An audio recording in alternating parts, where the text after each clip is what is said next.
Olá, queridos ouvintes, sejam bem-vindos a mais uma Estação SWA, diretamente da BET Brasil. E hoje estamos aqui com um convidado muito especial. Eu vou ter que pegar para ler, né, porque é um currículo muito renomado. Então, estamos hoje aqui com o professor e mestre Alcino Ricoy Júnior, que é graduado em jornalismo, tem MBA em marketing e um mestrado em linguagens, mídias e arte. O professor, né, foi palestrante na BET entre 2022 e 2023 e está presente novamente esse ano aqui com a gente.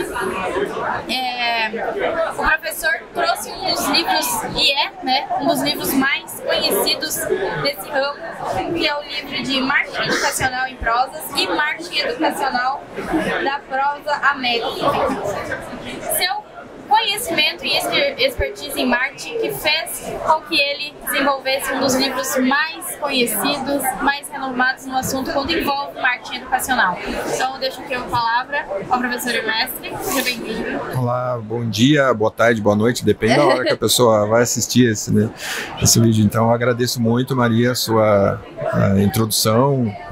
O currículo não conta tudo que a gente viveu, mas tudo que a gente viveu conta no nosso currículo, né? E eu falo que eu tenho uma vida ligada à educação.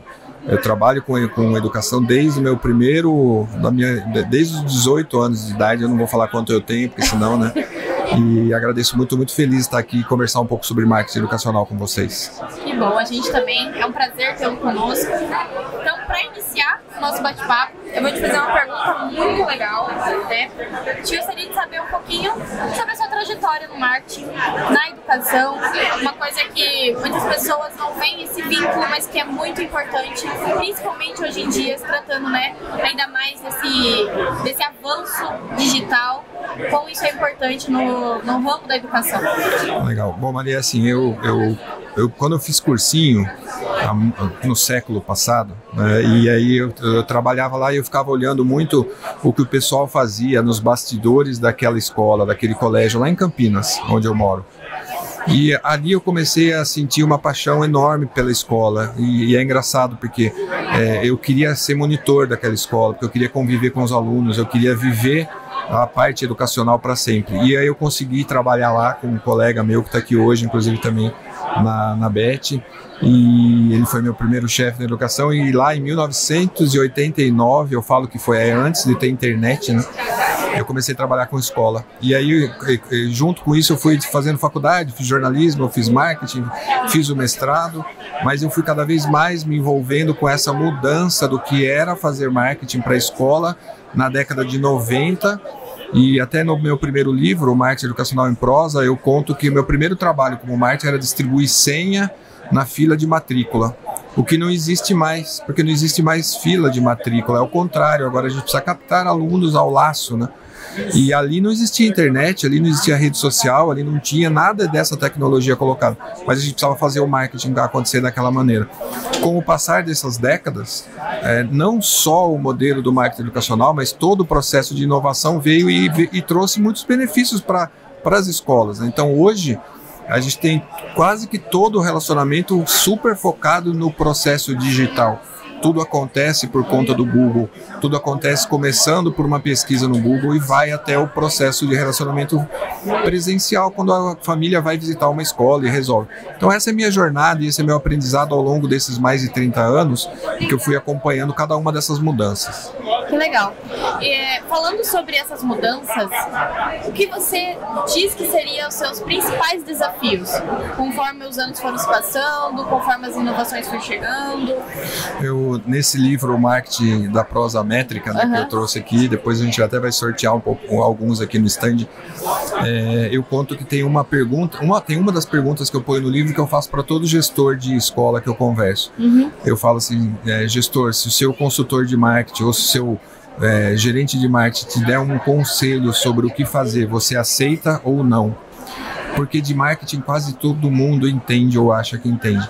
E eu acho que esse é um dos grandes desafios, que o profissional do marketing educacional seja valorizado, tanto quanto é um engenheiro, tanto quanto é um cirurgião dentista. Você não chega num médico e ele te dá uma declaração de um determinado tratamento e você questiona ele. Você não questiona um engenheiro que construiu um prédio e que construiu uma ponte, mas a gente recebe muito questionamento nessa área do marketing porque ele é muito aberto. Então, esse eu acho que é um dos grandes desafios que a gente tem hoje ainda. Além de toda parte da inovação tecnológica, né? A gente sabe que cada mês, cada semestre muda tudo dentro da área de tecnologia midiática e a gente precisa estar antenado e conhecendo cada uma delas. Uma pergunta também muito importante, falando sobre esse ambiente digital, né, sobre essas inovações que vem acontecendo, qual foi os principais desafios ali? Como foi essa transformação da captação de matrícula, né? A gente vê que existem inúmeras maneiras hoje em dia. Então, como que você enxerga isso? Antigamente era muito mais no feeling. Né? A família conversava com uma outra família no almoço de domingo, e aí ia visitar a escola porque o tio indicou, porque todo mundo estudou naquela escola e aí todo mundo ia para aquela escola. Então, a gente pega hoje escolas centenárias que tem a bisavó, a avó, a mãe, o filho, todo mundo estudou na mesma escola, ninguém muda. Sim. De um tempo para cá, muito por conta dessa disseminação de conhecimento provocado por esses aparelhinhos que a gente não consegue mais viver sem, a gente consegue passar informação nova e consegue conquistar as pessoas. Então eu começo a conquistar uma outra pessoa a partir de uma determinada ação que eu começo a divulgar na mídia digital.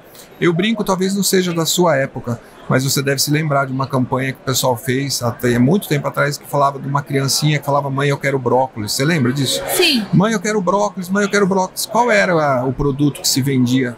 Você lembra? Não me recordo, mas eu lembro Mas vendeu brócolis como nunca, né? Nunca se vendeu tanto brócolis na vida, mas lá ele queria vender sustagem, que não vendeu nada.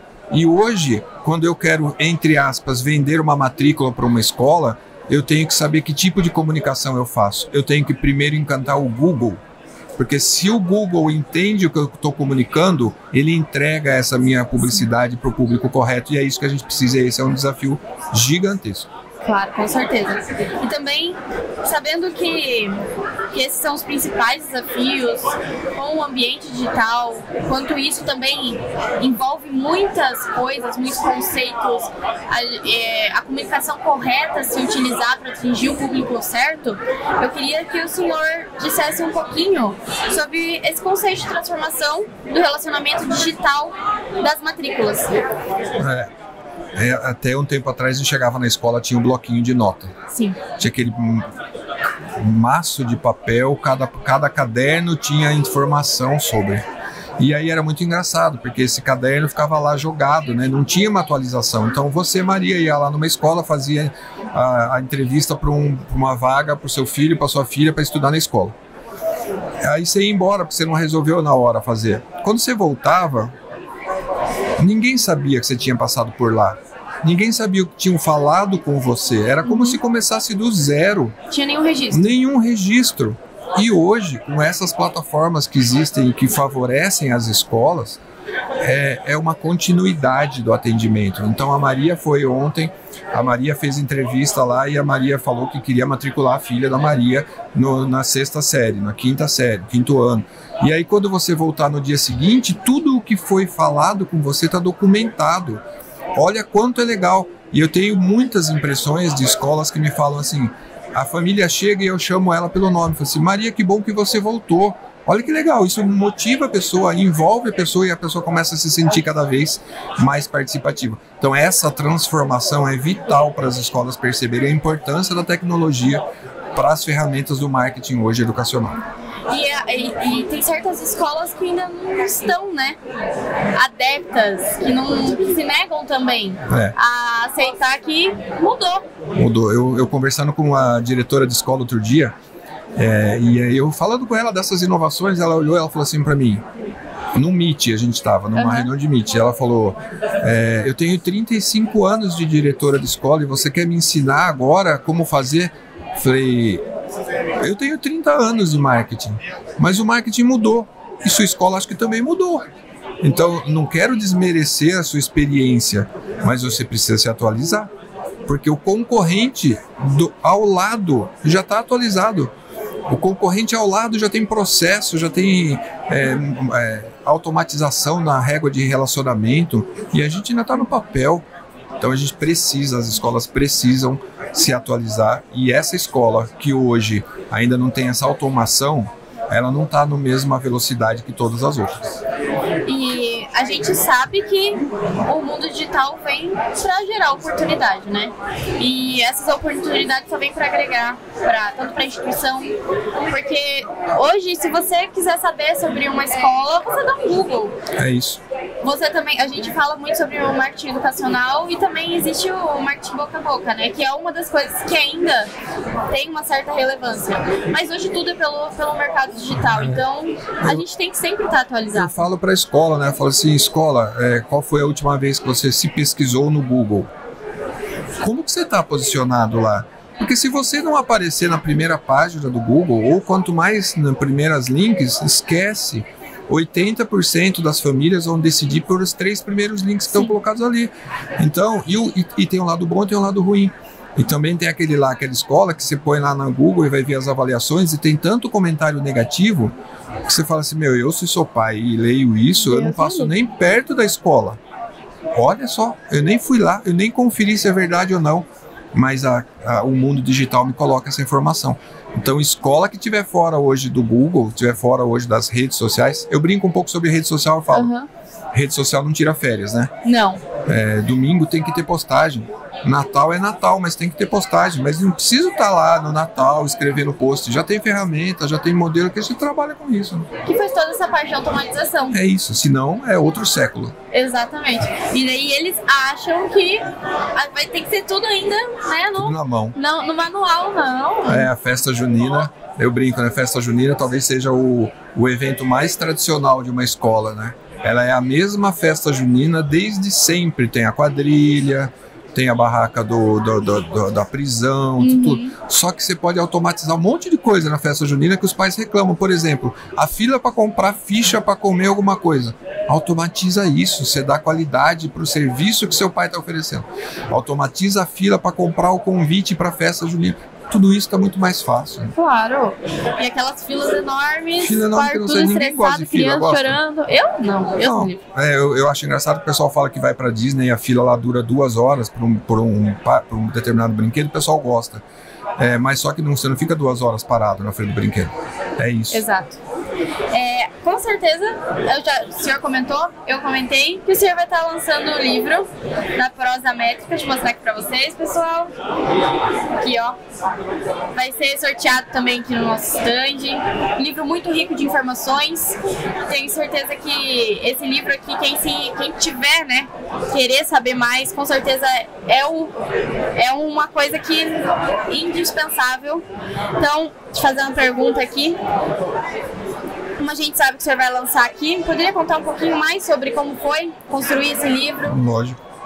É assim, Maria, como eu sou jornalista, a base do jornalismo está em 2 pilares. Ler e escrever. Claro. Eu gosto muito de ler e eu gosto muito de escrever. Então, escrever livro para mim é uma delícia, não me pesa, não é algo que é sacrificante. Eu estava conversando com um palestrante agora, e ele falou assim, eu tenho muito material, mas não tenho tempo de escrever. Eu falei, não é tempo. Eu também não tenho tempo. É gostar de escrever, é diferente. Porque quando a gente gosta, a gente arruma o tempo. E eu construí esse livro, que é o segundo, porque ao longo da minha jornada, como eu te falei, de muitos anos na educação, eu queria deixar um legado para todo mundo que tiver acesso ao livro, de alguma maneira, possa perceber que o marketing, como você estuda e sabe muito bem, é um processo estratégico e ele requer planejamento do começo ao fim. Não adianta fazer, igual um professor colega meu fala, marketing não é pintar papel e entregar panfleto na rua. Isso é uma ação do marketing desde que esteja estrategicamente colocada no plano. Então eu quis trazer para esse livro todo esse passo a passo de um planejamento de marketing educacional. Desde lá atrás, quando você vai definir qual é a meta, qual é o foco, qual é o posicionamento, definir o orçamento, definir meio, ferramenta e por último, que é o que está em amarelo no livro, métrica. Porque hoje o mundo digital nos permite medir tudo. Quando nós terminarmos o podcast, e ele tiver publicado, a gente vai poder saber quantas pessoas de cada lugar que assistiu, que ouviu, que interagiu. Então tudo isso é muito importante. E é esse o resumo, a síntese desse livro. E é assim que a gente sabe se a gente está acertando ou errando. Porque antigamente era tudo no acho que deu certo. Não tem mais acho. Não tem mais acho. Se deu errado no primeiro dia, você consegue mudar e consegue corrigir. Exato. A gente sabe que marketing educacional envolve diversas áreas, tanto brand, que é, né, como fica a imagem da marca, mas o que realmente, né, fora a imagem da marca, é a captação. Então, o que o senhor diz com a sua experiência sobre captação de alunos? Eu estava ontem na cidade de Santa Maria, no Rio Grande do Sul, na rede Scalifra, que é uma rede franciscana de ensino muito interessante. E eu estava falando com eles lá o seguinte: meu primeiro slide para eles ontem foi: tudo começa com uma boa aula. A aula é o coração da escola. Não adianta nós pensarmos estratégias mirabolantes de marketing se a aula for ruim. Em nenhum lugar. Então, todo mundo dentro da escola tem que entender que faz parte do setor de marketing da escola. Sim. O professor, o porteiro, a cantina, a faxineira e o setor de marketing. E aí a captação começa quando? Começa no primeiro dia de aula. Começa no primeiro encontro que o primeiro professor teve com aquele aluno. Porque esse aluno, vamos voltar, você acabou de falar, ele vai sair dali, ele vai falar assim: a aula, Maria, que eu tive foi fantástica, você precisa conhecer minha escola. E aí você começa esse processo de encantamento que a gente consegue hoje, graças às ferramentas digitais, multiplicar em plataformas. Com certeza. Mas essa opinião e essa paixão provocada pela aula é que vai em ondas, transformando o relacionamento e ajudando as escolas a captar cada vez mais. E como que você enxerga esse futuro da transformação digital na captação? A gente tem hoje um processo sem volta da inteligência artificial. Sim. Tudo muito colocado em cima. Por exemplo, o ChatGPT tem 1 ano e pouco e parece que é muito antigo. Sim. Né? Parece que já é ultrapassado. Então, como que eu vou hoje usar a inteligência? Não tem mais retorno. Escola que estava lá atrás ainda sem o processo de organização dos leads, por exemplo, e que hoje já não estiver falando de inteligência artificial, ela já não está mais seguindo o padrão. Então a gente precisa pensar nessa transformação colocando inteligências artificiais a favor do processo de comunicação e do processo de marketing de uma escola. Como que a gente faz isso? Com aplicativos, por exemplo, usando o Spotify. Eu brinco que teve uma escola que queria falar com os alunos e não sabia por que canal usar, porque o aluno não via nada, não via aplicativo, não via nada. E a gente criou uma playlist dentro do Spotify, disponibilizamos lá, e os alunos que vão sempre com fone de ouvido, eles passavam a ouvir a música deles e no intervalo tinha uma mensagem. Então eu sabia qual era o canal que eu atingi o público, porque eu tenho uma meta que eu sei por onde falar. Então esse é o segredo do momento. E conhecer também, né? Por exemplo, não adianta querer mais enviar bilhete. Hoje em dia é aplicativo, é entender também. Entender por onde ele consome. Exato. Entender por onde ele consome. Tem uma mídia que eu gosto muito, que é OH, Out of Home, que ficam aí no metrô, nos elevadores, nas padarias, nos restaurantes. Então você impacta pessoas dentro de toda a jornada dela de visitação. Então ela sai de casa, ela é impactada no elevador da casa dela, ela pega o metrô, ela é impactada, ela vai tomar um café na padaria, ela é impactada. Então ao longo do dia você vai dando pílulas de informação para aquela pessoa até que ela tome decisão. Exato. E quando ela vai, né, pesquisar, olhar, ela fala: já vi isso em algum lugar. Não é o painel no elevador que fez eu tomar decisão por matricular meu filho naquela escola. Não é isso. Mas na hora que eu estou pensando em procurar uma escola, eu lembro de ter visto alguma coisa. Exato. A gente sabe que tudo sobre marketing educacional, sobre marketing também, é muito importante. Qual uma dica que o senhor deixa para as escolas hoje? A dica que o meu professor, meu mestre, meu mentor, professor João Manuel Cardoso de Mello, da Facamp, lá de Campinas, ele me deu no meu primeiro dia de aula de marketing do MBA. Você vai chegar lá, você vai ver que cada professor tem uma história de cativo. E ele falou assim para mim: o curso está errado, não devia chamar marketing, o curso deveria chamar pesquisa. A a disciplina deveria ser marketing. Então a dica que eu dou para todos os gestores de escolas é: façam pesquisas. Pesquise o seu público interno e externo, escute as pessoas e tire lições dessas pesquisas. E pesquise também aquela pessoa que não comprou o seu produto. Foi lá, fez a entrevista, visitou e não fez matrícula. Por que será que ela não fez? É importante também. Excelente. A gente tá com um horário, né, apertadinho. Tem um pouco de coisa ainda hoje aqui. O professor veio pra Beth também, vai dar palestra, né? Daqui a pouquinho. Daqui a pouquinho, então eu queria agradecer pela presença do senhor. São conteúdos muito ricos, com certeza. Eu como profissional de marketing, a gente como trabalha também, né, no ramo de educação, a gente tem que também saber um pouco sobre o marketing educacional. Eu queria agradecer a presença do senhor. Queria convidar o pessoal também, gente, livro muito rico de informações, tá? Então, queria que vocês, me dizer se tem como o pessoal comprar de forma online? Tem sim, vai estar no site da editora, que é w4editora.com.br, e vai estar da Amazon também. E eu queria aproveitar e falar uma coisa: esse é seu. Obrigada. Tá bom? Depois eu deixo uma dedicatória para você. Obrigada, muito Sei obrigada. que você é apaixonada pelo marketing, espero que o livro te apaixone. Obrigada, com certeza. Então, pessoal, aqui, quem quiser tá adquirindo, tá? Depois, professor, se eu puder depois me passar o link também pra gente colocar, pra gente divulgar pra eles. Então, muito obrigada por compartilhar toda a sua experiência. Muito obrigada pelo livro. Obrigada também, a gente vai estar sorteando aqui no nosso stand. Legal. Eu que agradeço vocês todos, a equipe de marketing, parabéns pelo marketing da empresa. Valorizem estes profissionais de marketing que estão todos aqui olhando para a gente aqui agora, são profissionais extremamente importantes na empresa de vocês. Isso. Parabéns. Aí. Obrigada a todos os ouvintes. Até a próxima.